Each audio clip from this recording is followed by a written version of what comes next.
All right, good morning, everybody. Early morning crypto talk. Bitcoin Brandon here. Good morning, Reginald. Good morning, Bonita. It's Thursday. The week's almost over. That's right, Ellie. You ready to go? Good morning. Good morning, Kevin.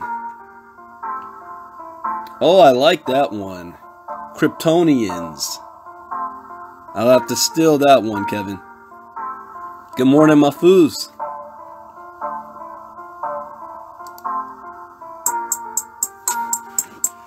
As a disclaimer, I am not a licensed financial advisor to be dispensing financial advice.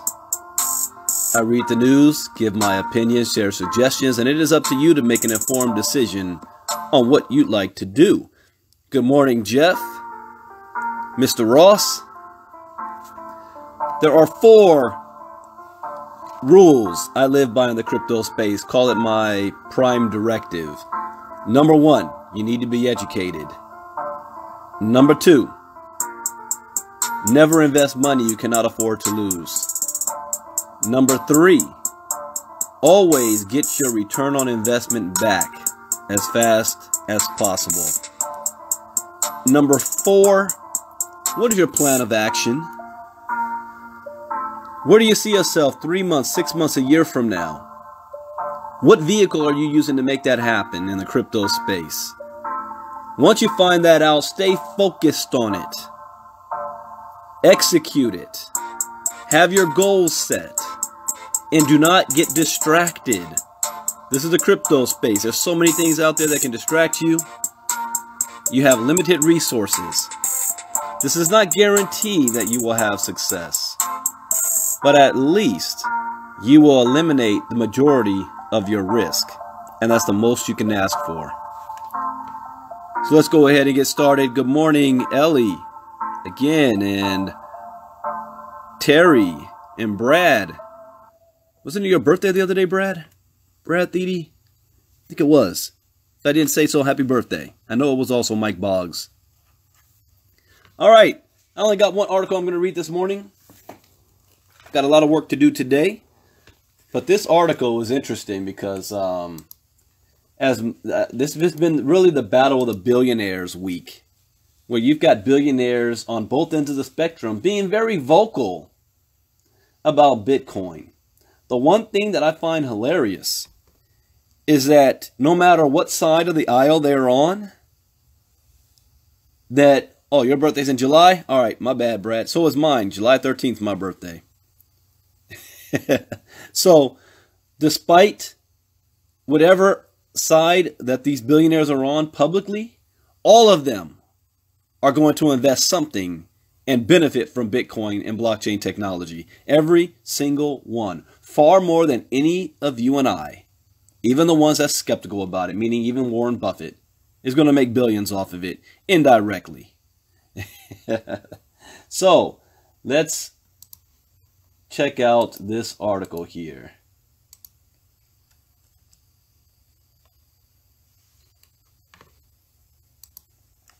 All right.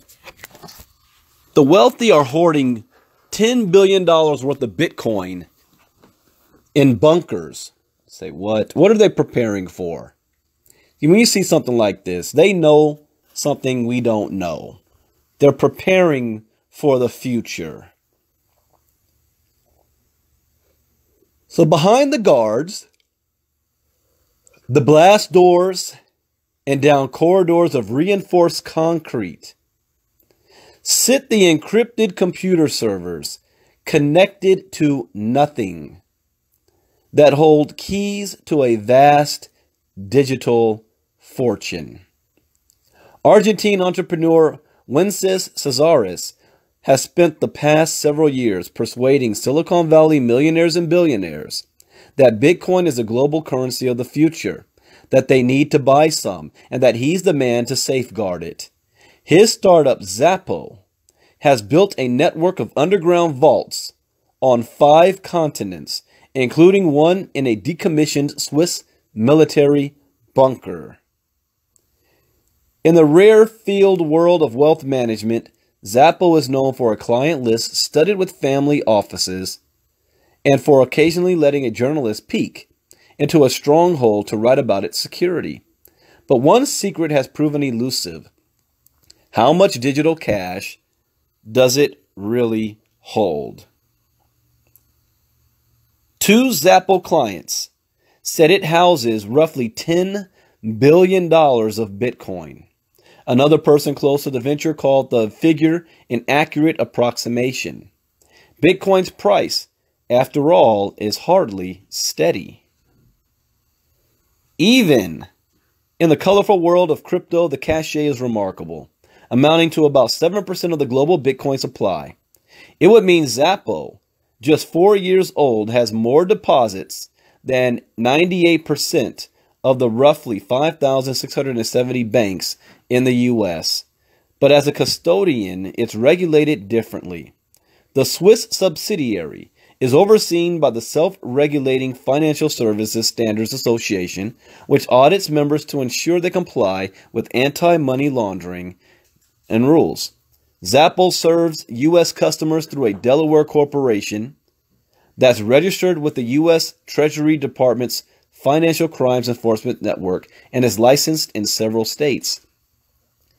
The outsized holdings underscore the faith that Casares, a serial entrepreneur named Patient Zero, for stirring Silicon Valley's interest in Bitcoin, has garnered among his acolytes and at major crypto investment firms such as Grayscale and CoinShares. Everyone who isn't keeping keys themselves is keeping them with Zappo, said Ryan Radloff of CoinShares, which has more than $500 million of Bitcoin stored at Zappo. You couldn't pay me to keep it with a bank. Zappo's billionaire backers include LinkedIn Corp co-founder Reid Hoffman and former Wall Street trader Mike Novogratz, who's in the process of setting up his own cryptocurrency merchant bank. Their bet is that Bitcoin is here to stay, and so its biggest scourge, theft. The first rule of owning Bitcoin is to securely keep your private key, the code that lets you spend your coins. If thieves get it, they can loot your holdings in an instant with no hope of recovery. Putting keys on a device connected to the internet is both convenient and perilous. Hackers have proven adept at obtaining them from afar. The most popular alternative is called cold storage, keeping the key in an offline device such as a thumb drive, but risks remain. Hackers have also proven adept at setting traps on computers to access cold storage devices the moment they're online. More traditional criminals have committed home invasions and kidnappings. Some Bitcoin tycoons have resorted to hiding their identities, fortifying their homes, and studying self-defense. Zappos' solution is to bury a cold storage device in a mountainside and layer on electronic safeguards. They're the first folks who recognized custodial and security functions would be key, said Hoffman, whose venture capital Greylock Partners led a $20 million investment in Zappo in 2014. A couple of years after Cazares persuaded him to buy his first Bitcoin, he made the pitch in the morning, and in the afternoon I called him with an offer. At Zappo, retrieving Bitcoin from the vault takes about 2 days. The company verifies a client's identity and authenticates the request before manually signing the transactions with private keys from multiple vault locations. Approval from 3 separate vaults is required for any transactions to be authorized. The company also offers customers a trading desk to buy and sell Bitcoin and created the first Bitcoin debit card to spend it. Cazares, 44, declined to comment for this story. After a flurry of publicity at Zappo's launch, he has drawn big audiences at crypto conferences but largely shunned media interviews. Yet his persuasiveness is legendary. His evangelizing of Bitcoin is so pervasive in Silicon Valley that when Hoffman asked his family office to buy some, his banker asked when he'd spoken to Cazares. Zappo's advisors now include former U.S. Treasury Secretary Larry Summers, ex-Citigroup Inc. Chief Executive Officer John Reed, and Visa International founder Dee Hock. Such salesmanship has been critical to Zappo's success. First Block Capital, Canada's first fully registered crypto firm, picked Zappo as its custodian after months of due diligence, including touring the Swiss vault. Every part of their DNA is geared to security, said Sean Clark, First Block's founder, who noted the vault's fingerprint scanners were equipped with a pulse reader to prevent amputated hands from being used. Are you kidding me? Isn't that, you see that in the movie theaters? Cut somebody's hand off so that they can use that as a fingerprint. They're using a pulse reader. Whenever we make big transfers, they FaceTime us. We have duress words. If it's big enough, they'll fly out to see us. Wow. Zappo is doubling down on its pursuit of institutional clients, with President Ted Rogers enlisting Peter Najarian, a veteran of emerging market trading at UBS Group AG and Royal Bank of Scotland Group PLC, to oversee outreach to investors including pension funds, private banks, assets managers, family officers, and hedge funds. The perceived lack of an institutional-grade custodial solution for Bitcoin has been one of the sticking points for many money managers looking to try the asset class. Zappo says it's already offering precisely that solution. If it persuades them of its merits, the implications for Bitcoin would be profound. A fraction of that kind of institutional money flowing into the space would be a tidal wave, Najarian said. Cazares has made acceptance of Bitcoin his life's mission. Born to sheep ranchers in Argentina's remote Patagonia region, he experienced the impact of inflation throughout his youth. That drove him to build a series of fintech startups that made him millions before he encountered Bitcoin. He sold 75% of Patagon, a Latin American financial services website, for $529 million in 2000, and digital startup Lemon for $43 million 13 years later to focus on crypto. By then, he was already a big holder of Bitcoin. I am personally allocating a percentage of my net worth to this that is borderline irresponsible because I believe in it so much, Cazares told Lemon board member Eric O'Brien, according to Digital Gold, a book by Nathaniel Popper. 2 years ago, he joined the board of PayPal Holdings, Inc. Bitcoin's meteoric rise in recent years has spurred the proliferation of rival currencies such as Ethereum and Ripple that also have multi-billion-dollar valuations. Yet Zapple only safeguards Bitcoin because of Cesar's belief that it alone will succeed. Such dogmatism has seen Zapple turn away customers looking to store rival currencies. Other purists say ventures such as Zapple have no place in the Bitcoin ecosystem, slowing down what's supposed to be a seamless transfer. Zapple's top brass wrestle with that paradox too. It's a subject we discuss a lot, and we believe Bitcoin won't reach the mainstream if people have to hold their own private keys, Rogers said. It's a pretty high hurdle technically to be your own bank with lots of security. All right, here's what I think about this. I think it's smart of what they're doing. I think it's also that last sentence there. If the people, average Joe, is able to let an organization like Zapple store their keys, then people are used to that because they let the banks hold their money. And then every time they want it, they just ask for a withdrawal. Now, depending on, how fast they can take those withdrawals, I think that's good. I think it's dangerous for an average person to try to attempt, especially if they have large amounts of Bitcoin, to store it themselves. That's very, very risky because if you come on a hacker's radar screen, they're going to figure out a way to relieve you of your Bitcoins, especially if you're in Russia or in some other country. However, I do not share Mr. Cesar's enthusiasm that Bitcoin alone is going to win out. I personally believe that Bitcoin is going to end up gold.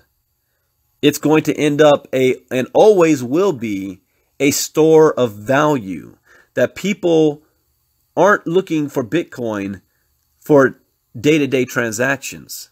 People are looking for Bitcoin as like owning real estate, holding value, holding the price, just like gold. Nobody's walking into a McDonald's and buying a Happy Meal with gold nuggets. They use US dollars for that. They use a different form of currency for that. So I personally believe that there will be another digital currency, whether it's Bitcoin Cash, Ethereum, Ripple, Dash, Monero, Cardano, Stellar, who knows? I don't know what it's going to be, or one that hasn't even been invented yet. I don't know what it's going to be, but I believe there's going to be another coin that will be the world currency as far as day-to-day transactions. And that Bitcoin will never go away. It will always be the biggest, and it will always be a store of value. That's my own personal opinion. I could be wrong. I just don't see Bitcoin being that. It's just the most popular right now. It's what everybody knows. But better technology always follows the ones that come first. You don't see nobody running around with Blockbuster right now. You don't see nobody running around with MySpace. Most people are using Google over Yahoo.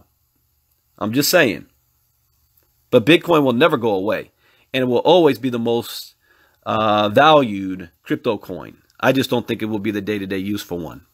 But I think what he's doing is a very good idea. And if you end up having a whole lot of Bitcoins, I do not suggest that you have it on your own little cold storage, or that you have your vault at home, or that you holding it on your computer. I think that you might want to have far more security for that. Anyways, that's all I wanted to share for this morning. I will be back later on tonight about 8 p.m. Eastern Time for Late Night Crypto Talk. And following that, I will be doing a cryptogenics presentation at 9 p.m. Eastern. I am about to put my foot on the gas. What? You mean you haven't put your foot on the gas yet? Nope. I haven't even marketed for cryptogenics yet. I haven't done any marketing for it yet. We're still in pre-launch. But we are about to, and I'm really looking for overseas people. I'll tell you who I'm looking for. I'm looking for leaders in other countries, not the United States. I love Americans, but we're too fickle. We can't figure out value if it shot us up the, well, you know what? I'm looking for people that are hungry. Americans, we might think we're hungry, but we're not. We're not. And psychologically, it makes sense. We are sitting on the US dollar, which is the world's reserve currency. We haven't experienced inflation like these other countries have. We haven't experienced the collapse of an economy like these other countries have. You think 2008 was bad? That's nothing compared to what these other countries have gone through. Bitcoin and cryptocurrencies is their savior. In the United States, it is a luxury. I'm looking for those that are hungry. And I see those are the people in the other countries. That's who I'm looking for. Those are the people I want to run with. And I'm going to be spending 90% of my time with. Anyways, tonight, 9 p.m. Eastern Time, you need to get crypto education.